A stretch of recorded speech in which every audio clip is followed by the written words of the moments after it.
مجھ سے کیوں اتنی میں تو قرآن کا داعی ہوں، رسول اللہ کا وارث صحابہ کا سپاہی ہوں، مجھے ہے کفر سے نفرت۔ السلام علیکم ورحمۃ اللہ وبرکاتہ۔ الحمد للہ رب العالمین والصلاة والسلام علی سید الانبیاء والمرسلین وعلی آلہ وصحبہ اجمعین ومن تبعہم بإحسان الی یوم الدین، اما بعد۔ معزز ناظرین، یہ ایک حقیقت ہے کہ اسلام کو نقصان پہنچانے میں، مسلمانوں کو نقصان پہنچانے میں اور اسلام کی صاف ستھری تعلیمات سے لوگوں کو دور کرنے میں علماء سو کا بہت بڑا کردار رہا ہے۔ وہ علماء جو قرآن و سنت میں، قرآن میں تو لفظی تحریف نہیں کر سکتے لیکن قرآن کریم کی تفسیر میں، اس کے ترجمے میں تحریف کرتے ہیں، احادیث میں ضعیف اور موضوع روایات سے اپنے استدلال کی بنیاد کھڑی کرتے ہیں اور امت کو گمراہ کرنے کا کام کرتے ہیں۔ ایسے علماء یہود و نصارہ کے اندر بھی تھے، علماء سو، اور ایسے علماء اس امت کے اندر، امت محمدیہ کے اندر بھی موجود ہیں۔ معزز ناظرین، آج ہم بات کرنے جا رہے ہیں ایک ویڈیو کے متعلق جو ہمارے کسی عزیز نے ہمیں بھیجا ہے۔ یہ تقریباً 10 منٹ 25 سیکنڈ کا ایک ویڈیو ہے۔ یہ حیدرآباد، ہندوستان کے مشہور شہر حیدرآباد سے تعلق رکھنے والے مولانا محمد احمد نقشبندی، یہ اپنے حلقے کے بڑے مشہور مقرر مانے جاتے ہیں۔ یہ الگ بات ہے کہ ان کی تقریر سننے کے بعد کوئی بھی اس بات کا بڑی آسانی سے اندازہ لگا سکتا ہے کہ ان کی علمی صلاحیت کیا ہے۔ جو قرآن کریم کی ایک آیت کو صحیح طریقے سے نہ پڑھ پائیں، جو حدیث رسول کو صحیح طریقے سے نہ پڑھ پائیں، نہ جن کی اردو صحیح ہو نہ عربی صحیح ہو، ان کی علمی لیاقت کا اندازہ کوئی بھی بہت آسانی سے لگا سکتا ہے۔ لیکن بہرحال مولانا احمد نقشبندی صاحب اپنے حلقے میں بہت مشہور ہیں اور بڑے اچھے مقرر مانے جاتے ہیں۔ ان کی تقریر جو ہے وہ اسٹینڈ اپ کامیڈی سے کم نہیں ہے۔ یہ اپنی پوری تقریر میں زور زور سے چلاتے ہیں، لوگوں کو ہنساتے ہیں، اور خود ان کے آس پاس میں جو پبلک بیٹھی رہتی ہے وہ بھی ٹھاکے لگا لگا کے ہنستی ہے۔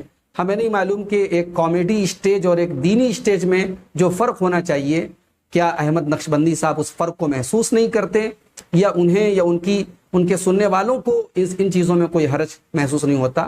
اللہ تعالیٰ ان کو ہدایت دے، ان کے سننے والوں کو بھی ہدایت دے۔ ہمارے پاس جو 10 منٹ کا یہ ویڈیو پہنچا ہے معزز ناظرین، اس کے اندر مولانا احمد نقشبندی صاحب نے کئی جگہوں پر بڑی تحریف سے کام لیا ہے۔ میں نہیں چاہتا تھا کہ ان کے اس ویڈیو کا جواب دوں، مگر ہمارے کئی احباب نے وہ ویڈیو ہم کو بھیج کر کے یہ مطالبہ کیا ہے کہ اس طریقے کی باتوں کا اگر صحیح پیغام امت تک نہیں پہنچایا گیا، لوگوں تک نہیں پہنچائے گا، تو بہت سارے جو سادہ لوح لوگ ہیں، سیدھے سادے لوگ ہیں، ان کو گمراہ کیا جا سکتا ہے۔ تو آج کے اس ویڈیو میں ہم احمد نقشبندی صاحب کے اسی ویڈیو کا پوسٹ مارٹم کریں گے۔ اس ویڈیو کی بنیاد یہ ہے، احمد نقشبندی صاحب اس ویڈیو کے اندر جو لب لباب ہے، جو بات کہنا چاہتے ہیں وہ یہ ہے کہ ہر حدیث عمل کے لیے نہیں ہوتی۔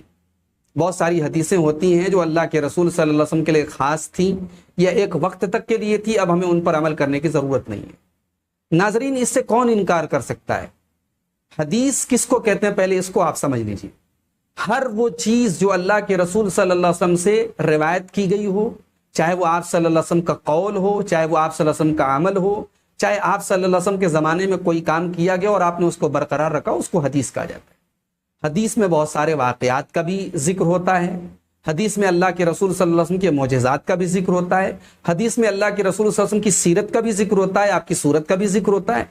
تو یہ تو کوئی نہیں کہتا کہ ہر حدیث عمل کرنے کے لیے ہوتی ہے۔ بھئی بہت ساری حدیثیں ہوتی ہیں جن کا عمل سے تعلق نہیں ہوتا، ان کی تصدیق کرنا ہوتا ہے۔ ہر صحیح حدیث تصدیق کرنا ہمیں ہوتا ہے کہ اس میں اللہ کے رسول صلی اللہ علیہ وسلم نے جو بات بتائی ہے، ہمیں اس پہ تصدیق کرنا ہے، اس کو ماننا ہے۔ ہاں، جو حدیث عمل کے متعلق ہو کہ اس میں کہا گیا ہو کہ یہ عمل کرو، یا اللہ کے رسول صلی اللہ علیہ وسلم نے کوئی عمل کیا ہو اور ایسی کوئی دلیل موجود نہ ہو کہ وہ عمل اللہ کے رسول کے ساتھ خاص تھا، تو یقیناً وہ حدیث ہمیں اس پر عمل کرنا چاہیے۔ اور ہمارے اللہ کے رسول سے محبت کا بھی تقاضا ہے اور ایمان کا بھی تقاضا ہے کہ ہم اس حدیث پر عمل کریں۔ تو ہمارے بہت سارے بھائی جو عوام کو بیوقوف بناتے ہیں کہ حدیث الگ ہوتی ہے، سنت الگ ہوتی ہے، یہ بالکل ڈرامہ ہے اور اس کا حقیقت سے کوئی دور دور تک تعلق نہیں۔ حدیث اور سنت ایک ہی چیز ہوتی ہے۔ سنت اللہ کے رسول صلی اللہ علیہ وسلم کے طریقے کو کہتے ہیں، اللہ کے رسول صلی اللہ علیہ وسلم سے ثابت چیزوں کو کہتے ہیں، اور اسی کا نام حدیث بھی ہے۔ احمد نقشبندی صاحب سب سے پہلے اس ویڈیو کے اندر کہتے ہیں، آئیے دیکھتے ہیں وہ کیا کہتے ہیں۔ وہ کہتے ہیں کہ اللہ کے رسول نے 11 شادیاں کی تھیں اور 9 بیویاں آپ کی بیک وقت تھیں، تو اہل حدیث سے میں کہنا چاہوں گا کہ کیا تو بھی کرتا رہے؟ سنیے وہ کیا کہتے ہیں۔ وہ رسول اللہ کی شان تھی، وہ رسول اللہ کا معاملہ تھا۔ صحیح حدیث میں ہے رسول اللہ کی 11 شادیاں ہوئے اور ایک ہی وقت میں ایک ساتھ 9 بیویاں حضور کے نکاح میں رہیں زندہ۔ حضرت خدیجۃ الکبریٰ پردہ فرمائے، حضرت سودا پردہ فرمائی، باقی کی 11 ازواج مطہرات، 9 ازواج مطہرات بخیر حیات تھی۔ صحیح حدیث میں ہے۔ میں اہل حدیث سے گزارش کر رہا ہوں تو بھی کرنا رے، صحیح حدیث ہے، عمل کرنا۔ ناظرین، آپ نے یہ ویڈیو سنا، اللہ کے رسول صلی اللہ علیہ وسلم کی 11 بیویاں جو تھیں، ساری امت کا اس بات پر اتفاق ہے کہ یہ اللہ کے رسول صلی اللہ علیہ وسلم کی ایک خاصیت تھی۔ بہت سارے احکام اللہ تعالیٰ نے خصوصی طور پر اپنے نبی کے لیے عطا فرمائے تھے، ان احکام میں سے ایک حکم یہ بھی تھا، اور اس کا ذکر قرآن کے اندر بھی ہے۔ اللہ تعالیٰ نے سورہ احزاب کی آیت نمبر 30 کے اندر، سورہ احزاب کی آیت، معاف کیجیے، سورہ احزاب کی آیت نمبر 50 کے اندر اللہ تعالیٰ نے اپنے نبی صلی اللہ علیہ وسلم سے متعلق جو نکاح کے خصوصی احکام ہیں ان کو بیان کر کے اللہ نے فرمایا خالصۃ لک من دون المؤمنین، اے نبی یہ احکام صرف آپ کے لیے ہیں، بقیہ مومنوں کے لیے نہیں۔ تو بقیہ مومنوں کے لیے زیادہ سے زیادہ 4 شادیوں کی اجازت ہے۔ اللہ کے نبی صلی اللہ علیہ وسلم کو 11 آپ کی بیویاں تھیں، اللہ تعالیٰ نے آپ کو خصوصی اجازت دی تھی، اس پر سب کا اتفاق ہے۔ اس سے یہ استدلال کرنا کہ ہر حدیث عمل کے لیے، ظاہر ہے کہ یہ حدیث سے بھاگنے کی اور راہ فرار کی کا ایک راستہ ہے۔ آگے نقشبندی صاحب کہتے ہیں اللہ کے رسول صلی اللہ علیہ وسلم نے پوری زندگی کبھی تہجد کی نماز نہیں چھوڑی، کیا تم پڑھتے تم ایسے سوکھ جاتے؟ سنیے۔ لڈو کر سکتا؟ بولو نا بھائی، ایک کام کر، رسول اللہ صحیح حدیث میں موجود ہے حضور نے اپنی پوری زندگی میں کبھی تہجد کی نماز، تو پڑھنا رہے ذرا، سوکھ جاتا، ایسا سوکھ جاتا، بیوی پہچانتی نہیں کہاں سے آئے پوچھتی۔ جبکہ صحیح بات کیا ہے ناظرین، کہ پہلی بات تو یہی بات ثابت نہیں ہے کہ تہجد کی نماز کیا اللہ کے رسول صلی اللہ علیہ وسلم کے اوپر فرض تھی، یہ بات بھی متحقق نہیں ہے، اس بات کا پختہ ثبوت نہیں ملتا۔ آئیے دیکھتے ہیں اس کی حقیقت کیا ہے۔ خود صحابہ کے درمیان اس مسئلے کو لے کر کے اختلاف تھا۔ عبداللہ ابن عباس رضی اللہ تعالیٰ عنہ کا یہ کہنا تھا کہ اللہ کے رسول کے اوپر تہجد کی نماز فرض تھی، اور وہ دلیل یہ دیتے تھے سورہ اسراء کی آیت نمبر 79 اللہ تعالیٰ نے فرمایا وَمِنَ اللَّيْلِ فَتَحَجَّدْ بِهِ نَافِلَةً لَكَ، اے نبی آپ رات میں تہجد پڑھیں، یہ زائد ہے آپ کے لیے۔ تو اس آیت کا وہ مطلب یہ بتاتے تھے کہ 5 وقت کی نمازیں تو سب کے لیے بھی فرض تھی، نبی کے لیے بھی فرض تھی، ان کے علاوہ یہ ایک زائد نماز فرض تھی آپ کے لیے۔ اس کے علاوہ سورہ مزمل کی آیت نمبر 2، 3 اور 4، یا ایھا المزمل قم اللیل الا قلیلا نصفہ او انقص منہ قلیلا او زد علیہ، اے نبی آپ رات بھر قیام کریں، آدھی رات یا اس میں سے کچھ کم یا زیادہ۔ تو اس آیت سے بھی وہ استدلال کرتے تھے کہ اللہ کے رسول صلی اللہ علیہ وسلم کے لیے تہجد کی نماز فرض تھی۔ اور اس بات کی تائید ایک حدیث سے بھی ہوتی ہے، جسے امام طبرانی المعجم الکبیر میں اور امام بیہقی اپنی سنن میں لائے ہیں۔ حضرت عائشہ کی روایت ہے کہ کہتی ہے کہ اللہ کے رسول صلی اللہ علیہ وسلم فرمایا ثلاث ہن علی فرائض ولکم سنہ، 3 چیزیں ایسی ہیں جو میرے لیے فرض ہیں لیکن اے میری امت کے لوگوں تمہارے لیے سنت ہے، الوتر والسواک وقیام اللیل، وتر، مسواک اور قیام اللیل، تہجد کی نماز۔ لیکن دیگر بہت سارے اہل علم کا کہنا ہے کہ اللہ کے رسول کے اوپر تہجد کی نماز فرض نہیں تھی، اور سورہ اسراء کی آیت نمبر 79 کا مطلب یہ ہے کہ اے اللہ کے نبی یہ جو تہجد کی نماز ہے یہ آپ کے لیے نفل ہے، آپ کے لیے زائد ہے، یعنی آپ کے تو اگلے پچھلے تمام اللہ تعالیٰ نے آپ کی خطائیں معاف کر دی ہیں، آپ مغفور لہو ہیں، تو آپ کو فرض کے علاوہ کوئی اور عبادت کرنے کی ضرورت نہیں ہے، لہٰذا آپ جو تہجد کی نماز پڑھیں گے یہ نافلۃ لک آپ کے لیے مزید آپ کے اجر اور آپ کے درجات میں بلندی کا سبب ہوگی۔ امام شافعی رحمۃ اللہ علیہ کا بھی یہی قول ہے، اور طبرانی والی جو حدیث ہے وہ ضعیف ہے۔ تو احمد نقشبندی صاحب نے جو یہ بات کہی کہ اللہ کے رسول صلی اللہ علیہ وسلم نے کبھی تہجد کی نماز نہیں چھوڑی، گویا وہ یہ کہنا چاہتے تھے کہ اللہ کے رسول کے اوپر تہجد کی نماز فرض ہے، ان کی یہ بات ہی صحیح نہیں ہے، اور دلیل کے اعتبار سے یہ بات کمزور ہے۔ اب یہ الگ بات ہے کہ اللہ کے رسول صلی اللہ علیہ وسلم ظاہر ہے کہ تمام نبیوں کے بھی سردار ہیں اور ہم سب کے پیارے نبی صلی اللہ علیہ وسلم ہیں، تو اللہ تعالیٰ کے سب سے مقرب اور سب سے محبوب بندے ہونے کی حیثیت سے آپ صلی اللہ علیہ وسلم ہمیشہ تہجد کا اہتمام کرتے تھے۔ لیکن آپ نے اپنی امت کو کوئی ایسی پابندی نہیں کی ہے، ہاں آپ نے اپنی امت کو شوق دلایا ہے، ترغیب دلائی ہے، مختلف حدیثیں موجود ہیں، آپ نے اپنی امت کو تہجد کی نماز اور قیام اللیل کی نماز پر ابھارا ہے۔ اس کے بعد احمد صاحب کہتے ہیں کہ حدیث میں ہے مگر خدا کی قسم ہم عمل نہیں کر سکتے، ہم ان حدیثوں پر عمل کریں گے جنہیں اللہ کے رسول صلی اللہ علیہ وسلم نے سنت کا درجہ دیا ہے۔ سنیے، حدیث میں ہے مگر خدا کی قسم ہم حدیث پہ عمل نہیں کر سکتے، بلکہ اس حدیثوں پہ عمل کر سکتے ہیں جس کو رسول اللہ نے سنت کا درجہ دیا ہے۔ کیا درجہ دیا ہے ذرا بولیے؟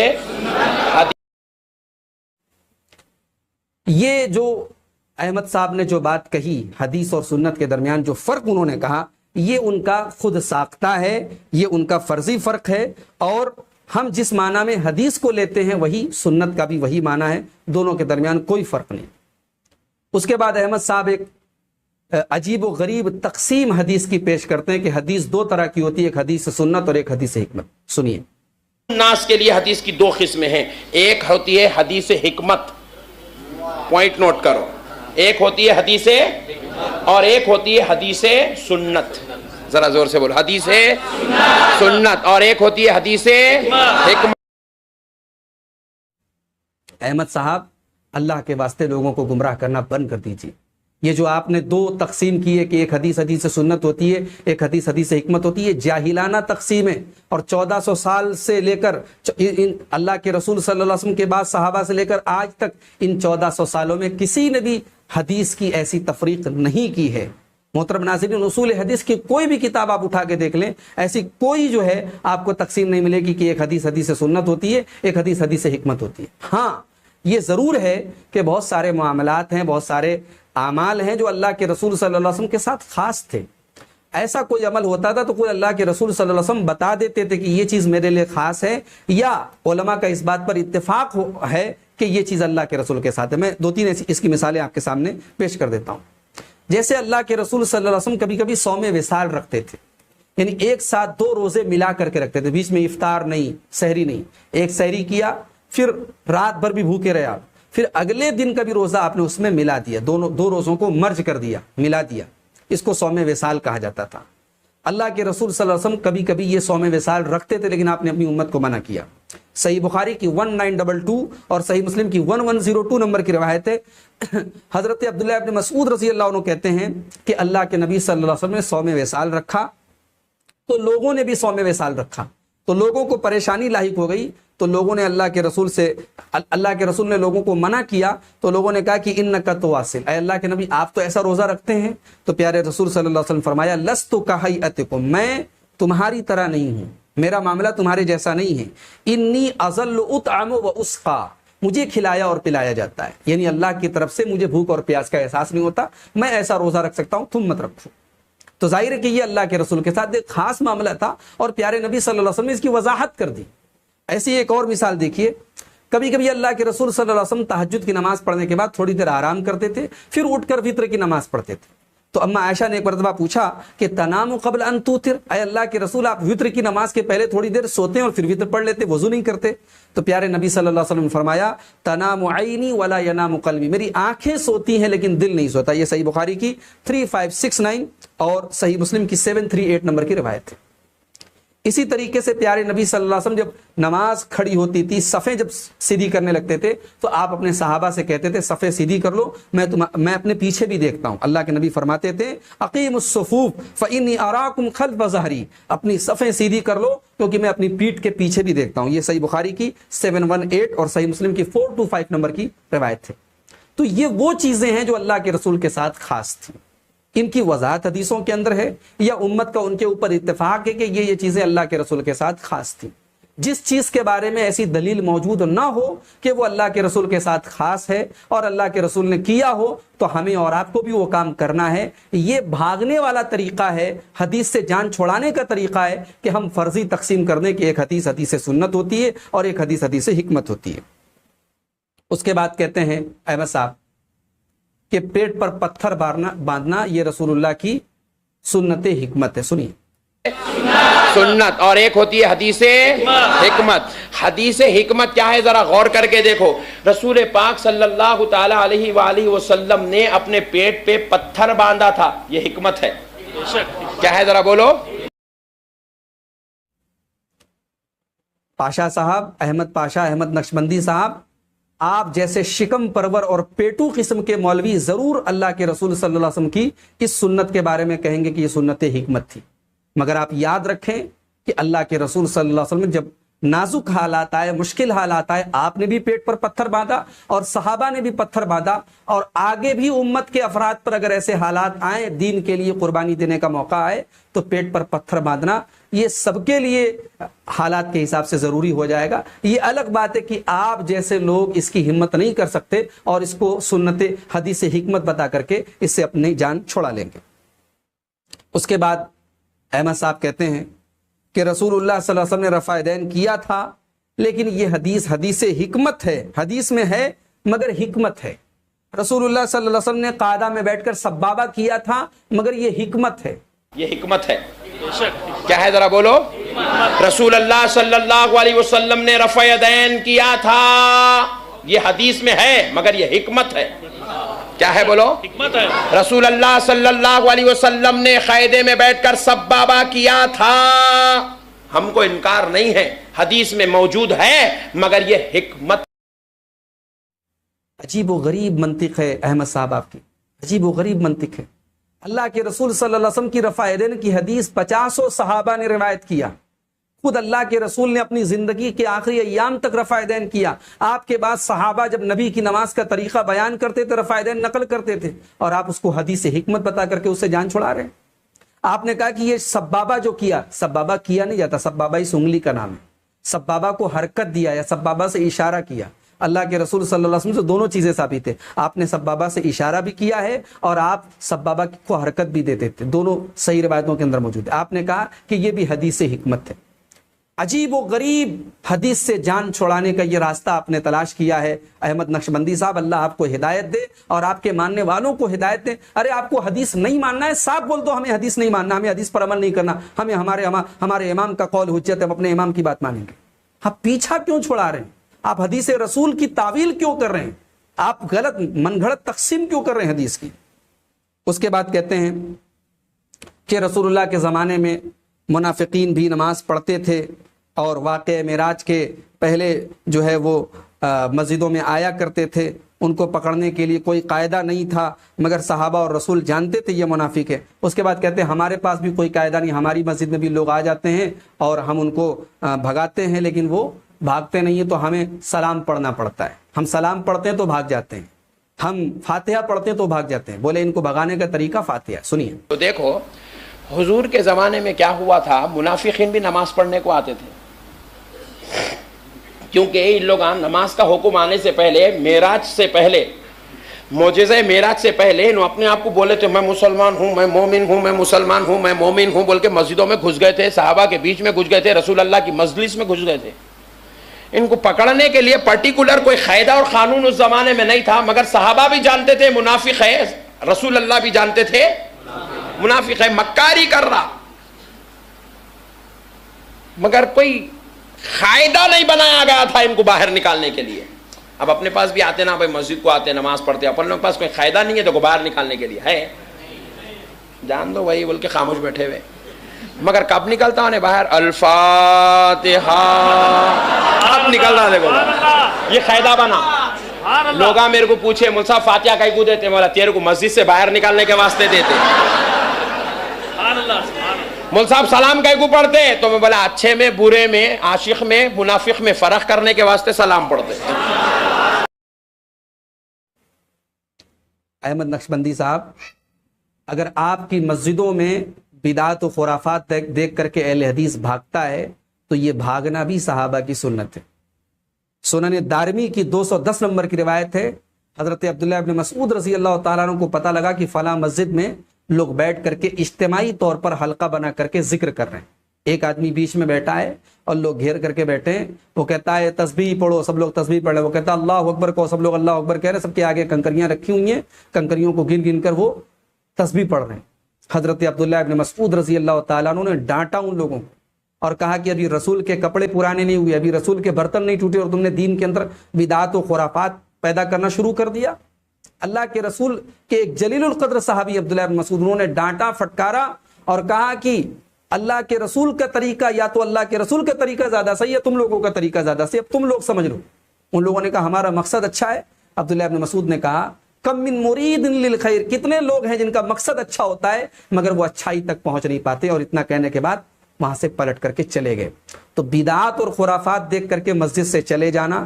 رسول اکرم نے, صحابہ نے فاتحہ نہیں کیا, جو فاتحہ نبی نے پڑھی, جو فاتحہ صحابہ نے پڑھی نماز کے اندر امام کے پیچھے, وہ تو آپ نہیں پڑھتے, اور اپنی من گڑت بیٹھ کر کے اپنے کھانے پینے کا انتظام کرنے کے لیے آپ مسجد میں فاتحہ کریں, تو یقیناً جو بھی قرآن و حدیث پر چلنے والا ہوگا وہ اس کو دیکھ کر کے اس کو تکلیف ہوگی اور وہ چلا جائے گا. اور یہ اللہ کے رسول کے صحابہ کا طریقہ رہا ہے. احمد صاحب نے یہ بھی کہا کہ ہم سلام اس لیے پڑھتے ہیں تاکہ سچے عاشق میں اور رسول کے عاشق میں اور رسول کے گستاخ کے درمیان فرق ہو جائے. کون سے عاشق کی بات کر رہے ہیں آپ احمد نقشبندی صاحب؟ رسول کا عاشق بدعتی نہیں ہو سکتا ہے, رسول کا عاشق سنتی ہوتا ہے, سنت پر چلنے والا, جو سنت رسول کو فالو کرے, جو رسول اکرم کی حدیثوں پر چلے, وہ رسول کا محب ہوتا ہے, وہ رسول سے محبت کرنے والا ہوتا ہے. عشق رسول کا ڈھڈورا پیٹنا تو بہت آسان تھا. قیامت کے دن بھی کچھ لوگ آئیں گے اللہ کے رسول سے محبت کا ڈھڈورا پیٹیں گے, لیکن اللہ کے رسول ان کو حوض کوثر پہ کوثر کا جام بھی نہیں پلائیں گے. فرشتے منع کر دیں گے, روک دیں گے.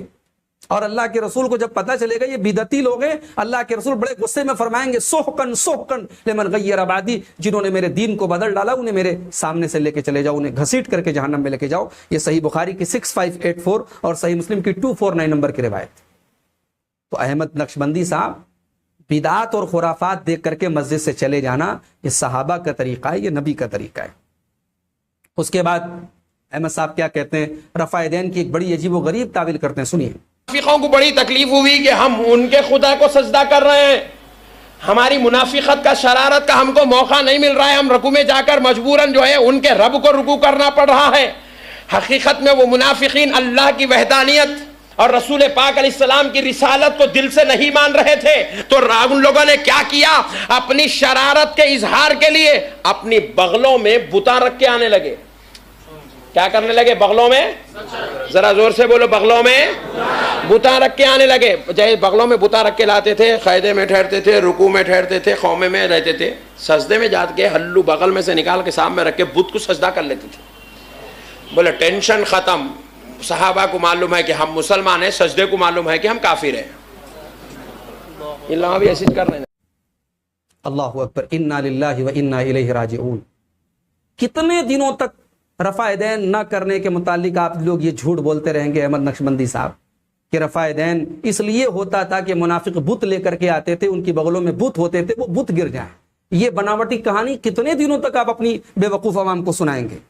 میں چیلنج کرتا ہوں احمد نقشبندی صاحب, آپ کو اور آپ کی پوری ذریت کو ایک صحیح نہیں, ایک ضعیف حدیث پیش کر دو, ایک ضعیف حدیث پیش کر دو کہ اللہ کے رسول کے زمانے میں رفع دین اس لیے کراتے تھے اللہ کے رسول صلی اللہ علیہ وسلم تاکہ لوگوں کی بغل سے بت گر جائیں. اگر رفع دین کی یہی حکمت تھی احمد نقشبندی صاحب, تو صحابہ اللہ کے نبی کی وفات کے بعد جب منافقین ختم ہو گئے تو صحابہ کیوں اللہ کے رسول کی نماز کا طریقہ بیان کرتے ہوئے کہا کرتے تھے کہ اللہ کے رسول نے ایسے نماز پڑھی اور اس میں پھر رفع دین کیا کرتے تھے؟ احمد صاحب, اللہ سے ڈریے. رفع الیدین کرنا اللہ کے رسول کی وہ سنت ہے جسے ہم سنت متواترہ کہہ سکتے ہیں. 50 صحابہ سے صحیح ترین روایتیں موجود ہیں رفع دین کے بارے میں, ابھی میں پیش بھی کروں گا روایتیں. ایک سنت رسول کی آپ اتنی کھناؤنی تعویل کر رہے ہیں. فَلْيَحْذَرِ الَّذِينَ يُخَالِفُونَ عَنْ أَمْرِهِ أَن تُصِيبَهُمْ فِتْنَةٌ أَوْ يُصِيبَهُمْ عَذَابٌ أَلِيمٌ. اللہ نے فرمایا سورہ نور کی آیت نمبر 63 کے اندر کہ جو لوگ رسول کا حکم نہیں مانتے, اس کی مخالفت کرتے, انہیں اللہ سے ڈرنا چاہیے, ان کے اوپر اللہ کا عذاب نہ آ جائے. اور اگر بت ہی گرتا تھا تو تکبیر تحریمہ کے ٹائم تو آپ بھی رفع دین کرتے ہیں. کون سا بت تھا بغل میں کہ وہ تکبیر تحریمہ کے ٹائم نہیں گر گیا؟ پھر جب اللہ کے رسول صلی اللہ علیہ وسلم جب رکوع میں جاتے تھے، آپ کے رکوع کا جو طریقہ صحابہ نے بیان کیا، فنحاہما عن جنبیہ، یہ ترمذی کی 260 نمبر کی روایت ہے۔ حضرت ابو حمید ساعدی اللہ کے رسول کے رکوع کا طریقہ بتاتے ہیں کہ اللہ کے رسول کا رکوع میں آپ کا پہلو آپ کی بغل سے دور ہوتا تھا، تو بغل میں اگر بت ہوتا تھا اور رسول کے طریقے پر پیچھے سارے لوگ نماز پڑھتے تھے تو بت تو رکوع میں گر جانا چاہیے تھا۔ سجدے میں بھی جب اللہ کے رسول صلی اللہ علیہ وسلم جاتے تھے تو حدیث کے الفاظ ہیں کہ سجدے میں بھی آپ کے پہلو جو ہے آپ کے بغل سے دور رہتے تھے، سجدے میں گر جانا چاہیے تھا۔ یہ کون سا بت تھا جو رفع یدین کرنے کے ٹائم گرتا تھا؟ اور منافق لوگ بھی بڑے بے وقوف اور نادان تھے کہ وہ بت جو ہے اپنے کرتے کی جیب میں نہیں بھر کے لے آتے تھے، وہ بغل میں دبا کر کے لاتے تھے، جس کی وجہ سے اتنا پاپڑ بیلنا پڑتا تھا اور رفع یدین کرنا پڑتا تھا۔ اور یاد رکھیے احمد نقشبندی صاحب، اللہ کے رسول صلی اللہ علیہ وسلم کی سنت ہے رفع الیدین، اور آپ نے تا حیات اپنی وفات تک رفع یدین کیا ہے۔ کوئی مائی کا لال کسی صحیح حدیث سے ثابت نہیں کر سکتا کہ رفع یدین منسوخ تھا۔ صحیح بخاری کی 735 738، صحیح مسلم کی 390 نمبر کی حدیث ہے۔ عبداللہ ابن عمر رضی اللہ تعالیٰ عنہ کہتے ہیں کان یرفع یدیہ، ان رسول اللہ صلی اللہ علیہ وسلم کان یرفع یدیہ، اللہ کے رسول صلی اللہ علیہ وسلم رفع یدین کرتے تھے، یعنی کا کیا۔ عربی گرامر اور عربی قواعد کا ایک معمولی طالب علم جانتا ہے جب کانا یرفع کہا جائے تو یہ استمرار پر دلالت کرتا ہے، کنٹینیو کوئی کام ہو اس پر دلالت کرتا ہے، یعنی اللہ کے رسول پابندی سے رفع یدین کرتے تھے۔ حضرت مالک بن حویرث جو بہت بعد میں ایمان لائے تھے، اللہ کے رسول صلی اللہ علیہ وسلم کی وفات سے 2-3 سال پہلے ایمان لائے تھے، حضرت مالک ابن حویرث کے بارے میں صحیح بخاری کی 737 اور صحیح مسلم کی 391 نمبر کی حدیث ہے۔ حضرت ابو قلابہ کہتے ہیں کہ انہوں نے مالک ابن حویرث کو دیکھا کہ جب انہوں نے نماز پڑھی تو رفع یدین کیا تکبیر تحریمہ کے ٹائم، جب رکوع میں جانے لگے تو رفع یدین کیا، جب رکوع سے سر اٹھائے تو رفع یدین کیا، اور کہا ان رسول اللہ صلی اللہ علیہ وسلم صنع ہکذا، اللہ کے رسول صلی اللہ علیہ وسلم نے ایسے ہی کیا ہے۔ بتائیے احمد نقشبندی صاحب، یہ رفع یدین اگر اللہ کے رسول نے بتوں کی وجہ سے کیا تھا تو اللہ کے رسول نے اپنی وفات کے وقت اپنے آخری ایام میں رفع یدین کیوں کیا؟ حضرت وائل ابن حجر سن 9 ہجری میں ایمان لائے، وہ کہتے ہیں صحیح مسلم کی 401 نمبر کی حدیث ہے، کہتے ہیں کہ میں نے اللہ کے نبی کو دیکھا جب آپ نماز میں داخل ہوتے اللہ اکبر کہتے اور اپنے کانوں تک اپنے ہاتھوں کو اٹھا کے رفع یدین کرتے، پھر اپنے ہاتھ کے اوپر کپڑے میں اپنے آپ کو لپیٹ لیتے، پھر اپنا داہنا ہاتھ اپنے بائیں ہاتھ پر رکھتے، پھر جب رکوع میں جانے لگتے اپنے ہاتھوں کو نکالتے اور انہیں اٹھاتے، اللہ اکبر کہتے، رکوع میں جاتے، پھر رکوع سے جب اٹھتے سمیع اللہ لمن حمیدہ کہتے تو پھر رفع یدین کرتے۔ یہ صحیح مسلم کی روایت ہے۔ احمد نقشبندی صاحب، رفع یدین اگر آپ کو نہیں کرنا ہے آپ مت کیجئے، آپ صاف بول دیجئے بھئی ہم ان حدیثوں کو نہیں مانتے، لیکن ان حدیثوں کا گلا مت گھوٹیے، اللہ کے رسول کی ایک سنت کی جھوٹی تعویل مت کیجئے، اس کو تعویل کی خرات پر اس سنت رسول کو ذبح کرنے کی کوشش مت کیجئے، میری آپ سے گزارش ہے۔ آگے احمد نقشبندی صاحب کہتے ہیں حدیث ہے ایتھنٹک تھی، اتنا بھی اس بندے کو نہیں معلوم کہ آتھینٹک ہوتا ہے، ایتھنٹک نہیں ہوتا ہے۔ ان کے نام کے آگے علامہ اور فلاں فلاں لکھا ہوا ہے، ارے بھائی جب انگریزی نہیں آتی تو کیوں انگریزی کے الفاظ بولتے ہو؟ کہتے ہیں حدیث ہے ایتھنٹک ہے، امام بخاری نے روایت کی مگر امام اعظم نے بتایا کہ ہر حدیث اس لائق نہیں ہوتی، اس پر عمل کیا ہے۔ سنیے، ملتی چلے گئی، پھیلتی چلی گئی، امام بخاری کو ملی، ایتھنٹک تھی، صحیح تھی، امام بخاری نے بخاری میں کوڈ تو کیا مگر امام اعظم نے بتایا ہر حدیث صحیح تو ہوتی ہے لیکن ہر صحیح پر عمل نہیں ہوتا ہے، عمل حکمت والی حدیث پر نہیں سنت والی حدیث پر عمل ہوتا ہے۔ احمد نقشبندی صاحب، آپ امام اعظم یعنی امام ابو حنیفہ رحمۃ اللہ جن کو آپ امام اعظم کہتے ہیں، حالانکہ ہمارا تو یہ ماننا ہے کہ امام اعظم اگر کوئی ہے سب سے عظیم امام، سب سے بڑا امام، امام کائنات جناب محمد رسول اللہ صلی اللہ علیہ وسلم، لیکن بہرحال چلیے آپ نے امام اعظم کہا ہے، اور یقیناً چاروں امام میں امام ابو حنیفہ رحمۃ اللہ علیہ سب سے پہلے امام ہیں اور ان کی بڑی ہم تعظیم کرتے ہیں، احترام کرتے ہیں۔ آپ نے ان کے متعلق بھی جھوٹ بولا ہے کہ انہوں نے بتایا کہ ہر حدیث صحیح ہوتی ہے مگر عمل کے لیے نہیں ہوتی، ایسا قطعی نہیں ہے۔ ارے امام ابو حنیفہ کا پیغام تو یہ کہ صحیح حدیث مل جائے تو یہ مت دیکھو کہ ابو حنیفہ کیا کہہ رہا ہے، اس حدیث کو اپنا لو۔ اور یہ میں نہیں کہہ رہا ہوں، آپ کے حنفی مسلک کے بہت مشہور عالم ہیں علامہ ابن عابدین، اور حنفی فقہ کی بڑی مشہور کتاب ہے الدر المختار، اس کے حاشیے پر علامہ ابن عابدین کہتے ہیں جلد نمبر 1 صفحہ نمبر 67 کے اوپر آپ کو یہ الفاظ مل جائیں گے، کہتے ہیں صح نبی حنیفہ، امام ابو حنیفہ سے یہ بات صحیح طریقے سے ثابت ہے، انہو قال کہ انہوں نے فرمایا اذا صح الحدیث فہو مذہبی، جب صحیح حدیث مل جائے تو وہی میرا مذہب ہے۔ امام ابو حنیفہ نے تو یہ تعلیم دی اور آپ ان کے ماننے کا دعویٰ کر کے اتنی بے بنیاد بات کہہ رہے ہیں کہ امام ایتھنٹک حدیث ہے، امام بخاری نے نقل کیا ہے، مگر امام اعظم نے آ کر کے بتا دیا کہ حدیث تو صحیح ہے مگر عمل کرنے کے لائق نہیں۔ اس کے بعد بڑی عجیب و غریب مثالیں دیتے ہیں اور کہتے ہیں کہ بھئی دیکھو میں مسجد میں آیا ہوں، تقریر ہو رہی ہے، کرسی رکھی ہے مہاراجہ کرسی، اب میں چلا جاؤں گا تو اگلے دن اس کرسی کی کیا ضرورت ہے؟ سنیے کیا کیا کہہ رہے ہیں احمد نقشبندی صاحب۔ حکمت تھی، آج میں مسجد میں آیا، کرسی ہے مہاراجہ کرسی، کل تک شادی خانے میں تھی، آج مسجد کو آ گئی، وہاں دولہا بیٹھا تھا یہاں مولانا بیٹھے۔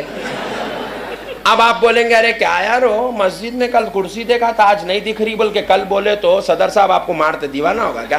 کل مولانا آئے تھے بلکہ ڈالے، روزانہ رکھتے کیا؟ پوائنٹ نوٹ کرو۔ شولاپور کے لوگ ادھر سے گزرتے گزرتے بولے اماں اتنے ہے مسلمان مسجد کو نماز پڑھنے آتے ہیں، کل بول رہا ارے اتنے کل تھے آج دکھ رہے چھ نہیں، تو آپ بولیں ارے کل جلسہ تھا بول کے آئے رے بھائی، روزانہ رہتے کیا اتنے لوگا؟ بات سمجھ میں آ رہی؟ آپ کو بخار آیا گولی کھاتے 3 دن 5 دن 8 دن 10 دن، بخار ختم گولی ختم۔ نہیں اب ڈاکٹر صاحب بہت پڑھے لکھے ہیں، لکھے بلکہ روزانہ کھاتے جاتے ہیں۔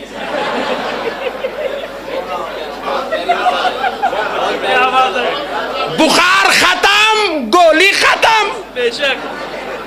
شرارت منافقین کی تھی، شرارت ختم تو عمل بھی ختم۔ احمد صاحب دین کے اندر لاجک نہیں چلے گی، دین کے اندر منطق نہیں چلے گی۔ رسول اکرم نے اگر نماز کا کوئی طریقہ بتایا ہے وہ 1400 سال پہلے بھی چلے گا اور آج بھی چلے گا، کیونکہ رسول نے خود فرمایا صلو کما رأیتمونی اصلی، نماز ویسے پڑھو جیسے مجھے پڑھتے ہوئے دیکھتے ہو۔ یہ صحیح بخاری کی 631 اور صحیح مسلم کی 674 نمبر کی حدیث۔ رفع دین اللہ کے رسول نے اگر کیا ہے تو 1400 سال پہلے بھی وہ حدیث تھی اور سنت تھی اور آج بھی سنت ہے، وہ آپ کے کہنے سے حدیث حکمت نہیں ہو جائے گی۔ اس کے بعد کہتے ہیں کہ نماز استسقاء ہوتی ہے، بارش نہیں ہو رہی تھی ہم نے نماز استسقاء پڑھی، اب بارش ہو گئی تو ضرورت نہیں ہے، گرہن لگا تھا تو کسوف کی نماز پڑھی، گرہن ختم ہو گیا تو کسوف کی نماز پڑھنے کی ضرورت نہیں۔ سنیے احمد صاحب کیا کہتے ہیں۔ اب دیکھو بارش نہیں ہو رہی، نماز استسقاء پڑھ رہے ہیں، پوائنٹ نوٹ کرو، بارش پڑ گئی اب پھر میدان کو جاتے ہیں، اب نہیں جانا اب ڈوب جاتے ہیں۔ جب سوکھے تھے تالاباں بول کے گئے، اب گیا تو آنا مشکل ہے۔ بارش ہو گئی نماز ختم، اب اگر کوئی صاحب بول رہے فل بارش ہو رہی 8 دن سے، آؤ نماز استسقاء پڑھے، بولے پاگل ہوگا کیا؟ نماز تو ہے مگر پڑھنے کا وقت ہے، سچویشن ہے، حالات ہے، پوزیشن ہے، اس کے حساب سے وہ نماز پڑھی جائے گی، ہر دن وہ نماز۔ اب اگر کوئی مسجد والے اگر اعلان کر دے نماز کسوف کا اہتمام ہے، آپ بولیں گے سورج گہن چاند گہن ہے کیا؟ نماز کسوف و خسوف کا اہتمام ہے، سورج گہن چاند گہن ہوا تو یہ نماز پڑھتے، اچھا سورج ہے اب کئی کو پڑھتے۔ احمد صاحب یہی بات تو ہم آپ کو سمجھانے کی کوشش کرتے ہیں کبھی کبھی کہ آپ اذان ہونے والی ہوتی ہے، مؤذن آپ کے ہاں لاؤڈ اسپیکر پر آتے اور اذان کے پہلے درود پڑھتا ہے اور ہم نہیں پڑھتے تو آپ ہمیں گستاخ کہتے ہیں۔ درود پڑھنا یہ غلط نہیں ہے، لیکن درود پڑھنے کی وہ جگہ نہیں ہے۔ پیارے نبی صلی اللہ علیہ وسلم نے اذان کے پہلے درود پڑھنے کا حکم نہیں دیا۔ پیارے نبی نے فرمایا، صحیح مسلم کی 384 نمبر کی روایت ہے، آپ نے فرمایا کہ اذا سمعتم المؤذن فقولوا مثل ما یقول، جب مؤذن کی اذان سنو تو اذان کا جواب دو، ثم صلوا علی، پھر اذان کے بعد میرے اوپر درود پڑھو۔ اذان درود صحیح ہے لیکن جگہ غلط ہے، وہاں اس کی جگہ نہیں ہے۔ اور اسی طریقے سے احمد نقشبندی صاحب میت کو دفنانے کے بعد قبر پہ آپ لوگ کھڑے ہو کر کے اذان دیتے ہیں اور لوگ بولتے ہیں کہ اذان، جب کہا جاتا ہے یہ اذان غلط ہے تو کہتے ہیں ارے بھائی اذان ہی تو دی جا رہی ہے، اذان اپنی جگہ صحیح ہے مگر یہاں اذان کا موقع نہیں۔ یہ بات تو ہم آپ کو سمجھانے کی کوشش کرتے ہیں۔ بہرحال لو آپ اپنے دام میں صیاد آ گیا، آپ نے کسی طریقے سے یہ بات مانی کہ جہاں جس چیز کی سچویشن ہو وہاں وہ کام کرنا چاہیے، لیکن رفع دین کی جہاں نماز میں پیارے نبی نے سچویشن بتائی ہے وہ وہیں کرنا چاہیے۔ آخری بات جو احمد نقشبندی صاحب کہتے ہیں، پورے تقریباً 10 منٹ کے ویڈیو میں انہوں نے یہ اکلوتی حدیث پڑھی ہے، کہتے ہیں حدیث ہے، صحیح مسلم کی حدیث ہے، نبی نے دیکھا لوگ رفع یدین کر رہے ہیں، نبی نے فرمایا جانوروں جیسی حرکت کیوں کر رہے ہو؟ نماز ادب کا نام ہے۔ سنیے کیا کہتے ہیں احمد صاحب۔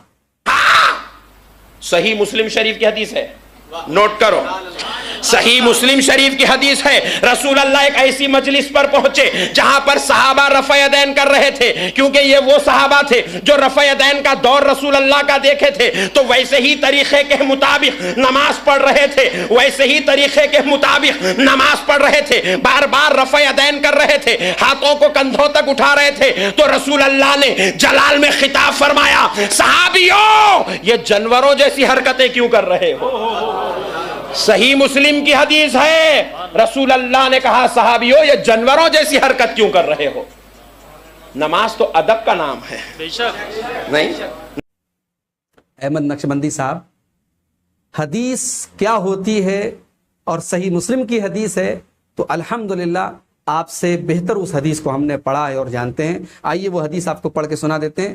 صحیح مسلم کی 431 نمبر کی حدیث ہے، 430 نمبر کی حدیث ہے۔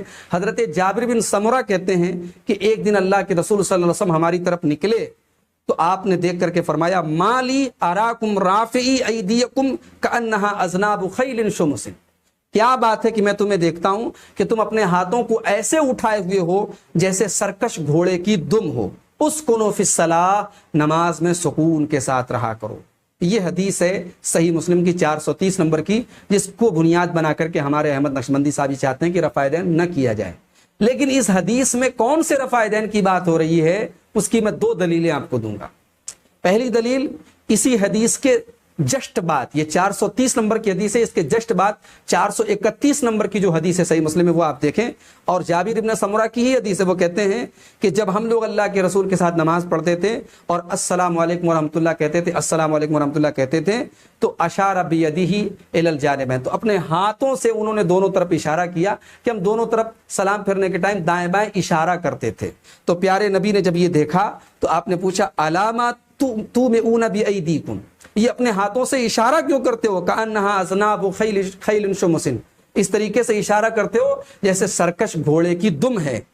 انما یکفی احدکم ان یضع یدہ علی فخذہ ثم یسلم علی اخیہ علی یمینہ وعلی شمالہ، اللہ کے رسول نے فرمایا کہ اتنا کافی ہے کہ اپنا ہاتھ اپنی ران پر رکھے دائیں اور بائیں سلام پھیر دو، السلام علیکم ورحمۃ اللہ، السلام علیکم ورحمۃ اللہ، یہ اشارہ ہاتھ سے کرنے کی ضرورت نہیں۔ تو معلوم ہوا کہ یہ وہ رفع یدین نہیں تھا جو پیارے نبی پوری زندگی کرتے تھے رکوع کے پہلے، رکوع کے بعد۔ یہ سلام پھیرنے کے ٹائم بعض صحابہ دائیں بائیں سلام رفع یدین کرتے تھے، یعنی ہاتھوں کو اٹھاتے تھے، ہاتھوں کو حرکت دیتے تھے۔ اور دوسری بات یہ کہ سرکش گھوڑے کی دم کبھی ایسے نہیں ہلتی ہے، ہمیشہ ایسے ہلتی ہے۔ سرکش گھوڑے کی کبھی آپ اگر احمد نقشبندی صاحب آپ کے حیدرآباد میں گھوڑے ضرور کہیں نہ کہیں مل جائیں گے، گھوڑے نہیں تو گدھے تو مل ہی جائیں گے، ان کو جا کر کے دیکھ لیجئے کہ وہ جو دم ہلاتے ہیں نا وہ ایسے نہیں ایسے ہلاتے، اور ہم لوگ رفع یدین ایسے کرتے ہیں، ایسے نہیں کرتے۔ تو یہ بڑی عجیب و غریب اور مضحکہ خیز دلیل ہے، صرف اس لیے کہ ہمیں رفع یدین نہیں کرنا ہے، ہمیں اپنے امام کے قول کی بنیاد پر رفع یدین نہیں کرنا ہے، تو ہم حدیثوں کی تعویل کریں، حدیثوں کا انکار کریں۔ آخر میں احمد نقشبندی صاحب کو بھی اور ان کے تمام معتقدین کو میں یہ پیغام دینا چاہتا ہوں، میرے بھائیوں، حدیث صحیح اگر ہو اور اس میں اللہ کے رسول کسی بات کا حکم دیں تو وہ چیز ہمارے لیے واجب ہو جاتی ہے۔ یہ علماء کے درمیان متفقہ اصول ہے کہ اللہ کے رسول جب کسی بات کا حکم دیں تو وہ چیز واجب ہو جاتی ہے، الا یہ کہ کوئی ایسا قرینہ پایا جائے، کوئی ایسی دلیل پائی جائے جس سے یہ معلوم ہوتا ہو کہ یہ چیز واجب نہیں ہے۔ اگر واجب نہ ہونے کی کوئی دلیل موجود نہیں ہے تو رسول حکم دے دے تو آپ کا حکم دے دینا اس بات کی دلیل ہوتا ہے کہ وہ چیز واجب ہے، اور رسول جو کام کریں وہ ہمارے لیے سنت ہوتا ہے۔ رفع یدین رسول نے کیا ہے، ہمارے لیے سنت ہے۔ آمین بالجہر رسول نے کیا ہے، ہمارے لیے سنت ہے۔